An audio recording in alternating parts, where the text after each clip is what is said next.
Je dirais sur le sujet que ce qui s'amorce là, c'est le choc des lobbies et le début de la guerre des choses dans l'ombre.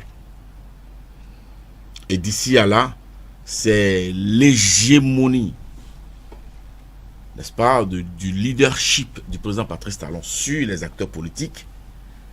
C'est la main forte, telle que le décrivait le docteur Paul-Marie Wessou. C'est le pouvoir même, l'autorité plutôt. C'est l'autorité du leader Patrice Talon. Je ne dis pas président de la République. C'est l'autorité du leader incontesté, incontestable de la mouvance présidentielle qui va prendre un coup de frein. Le souhait, c'est qu'il ne soit pas brutal. Car la guerre, le choc des lobbies, la guerre des choses dans l'ombre va imposer à la démarche du leader de la mouvance présidentielle de céder un pan important de son hégémonie à la réalité militante au sein des partis politiques qui le soutiennent. Et c'est ce qui se dessine. Que cela s'appelle primaire, que cela s'appelle volonté des militants à la base, quelle que soit la camisole qu'on va lui porter, écoutez, la démocratie va se faire entendre au sein des partis politiques. On m'a dit que je rêve en pensant comme ça, et je réplique à celui qui pense que je rêve, que je crois, que j'ai une forte conviction, j'ai la faiblesse de continuer de croire que c'est ce qui va se passer dans les tout prochains jours. Merci. Les partis peuvent influencer un de leurs militants qui devient président de la République et à qui la Constitution confère le droit et le pouvoir de définition de la politique globale de l'État. Non, quand l'individu est dans l'exercice du pouvoir, la variante de politique qui est mise en œuvre est définie par lui. Sinon, mais il y a comme source, n'est-ce pas, de réflexion de son parti. Voilà. On s'entend, c'est la même chose. Politique qui vient de son parti. Ben, c'est tout. Maintenant, la variante peut dépendre de lui, particulièrement de sa personne. Mais ça doit être ancré dans la philosophie du parti. On parle de sécurité. La question est assez névralgique. Oui, mais c'est ce que nous disons. On parle de sécurité. Est-ce qu'il fallait en parler comme ça? Parler comme le général. Là, il ne s'agit pas d'un général ordinaire, il s'agit d'un ancien directeur général de la police nationale. Oui, non, est-ce qu'il fallait parler comme il l'a parlé? Moi, je ne sais pas pourquoi on veut donner à chacun une certaine chemise à porter. Il est libre, c'est sa personnalité.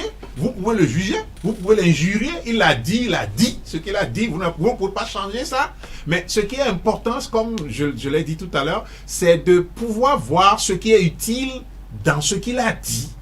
Et qui nous permet, nous tous, d'aller de l'avant. Parce que ce qu'il a dit, quoi qu'il en soit, le président Talon ne sera plus au pouvoir d'ici 2026, n'est-ce pas? Et Distel a dit, lui-même n'était pas d'accord avec cette réforme. Et c'est ce que nous disons, qu'il faut revoir les réformes, Distel, justement. Revoir les réformes. Les parfaits. Pardon? Trappe-nous avec ce sujet pour conclure. Oui, et les réformes, je rebondis sur les réformes. Les réformes, je l'ai dit et je le dis partout, c'est des réformes qui sont perfectibles. Aucune œuvre humaine n'étant parfaite.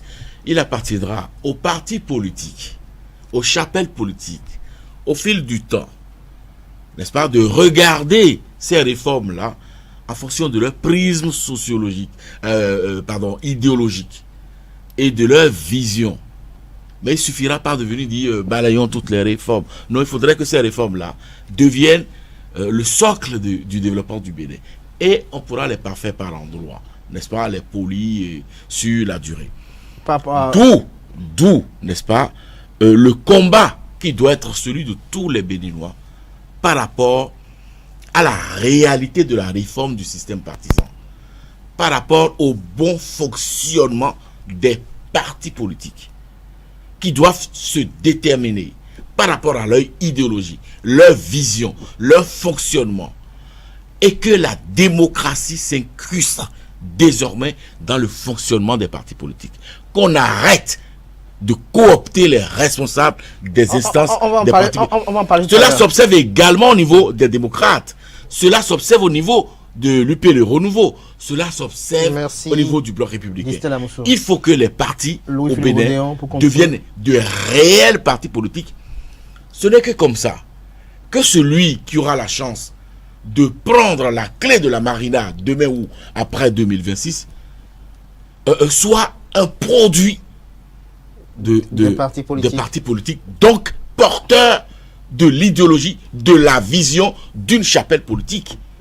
Voyez-vous. Merci à vous, Tisla Moussou. Vous n'avez plus voulu rien dire sur Louis-Philippe Rondeyon. Nous sommes pris par le temps. Mais tout à l'heure, lorsque vous en parlez, comme je l'annonçais dans le sommaire, on dira quand même un petit mot, parce que cette semaine, dans la une des journaux, on a noté certaines communications à la une de quelques parutions où les partis politiques réclamaient à ce qu'au sein des formations politiques, on puisse organiser les primaires et que cela se passe sans aucune pression externe. Qu'est-ce que vous en pensez, Dr. Paul Maïouissou?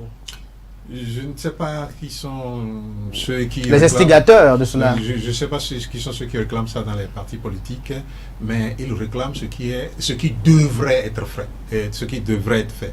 Et ils réclament ce qui devrait être fait, mais ce que nous constatons, et c'est en cela que je ne suis pas tout à fait d'accord qu'on doit attendre que le président Talon s'en aille avant de faire l'évaluation des réformes mises en œuvre et de corriger ce qui est à corriger.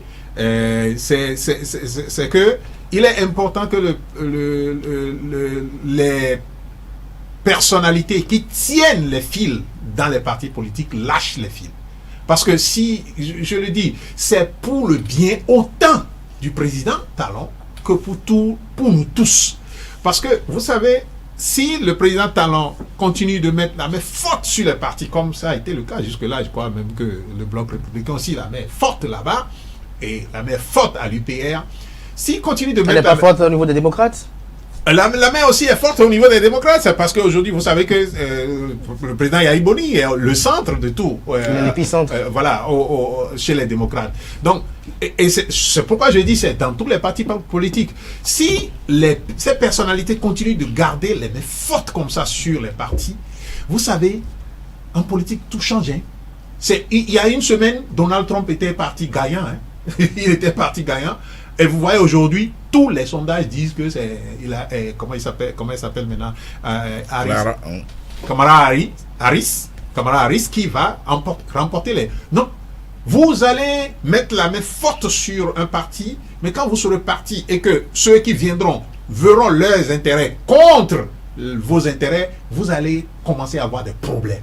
Et alors que s'il y avait de la démocratie au sein des partis, les partis sont l'espace où le président reçoit d'abord les premiers freins à l'expansion de son pouvoir, parce que l'expansion de son pouvoir, les politiques qu'il met en œuvre sont d'abord et avant tout définies par le parti. Je l'ai dit par ailleurs. Vous savez, le parti républicain aux États-Unis, si vous regardez le programme de société de Donald Trump aujourd'hui, c'est 929 pages. 929 pages. Vous comprenez? 929 pages, c'est la vie de la nation qui y est décrite. Mais ici, chez nous, où est le projet de société de l'UPR? Ils en ont, pour rapprocher d'eux, ils vous donneront le programme attendez, le programme d'un parti politique n'est pas un truc secret qu'on garde chez soi. Ah, mais c'est parce que c'est tout ce qui fait que vous pouvez on n'a pas besoin d'aller chercher. Ce programme vient aux populations. Tisla Moussou, comme je le disais tout à l'heure, nous sommes un peu pris par le temps. Il y a la régie qui fait signe. Oui, je dirais sur le sujet. Est-ce que vous avez lu cela aussi dans la presse?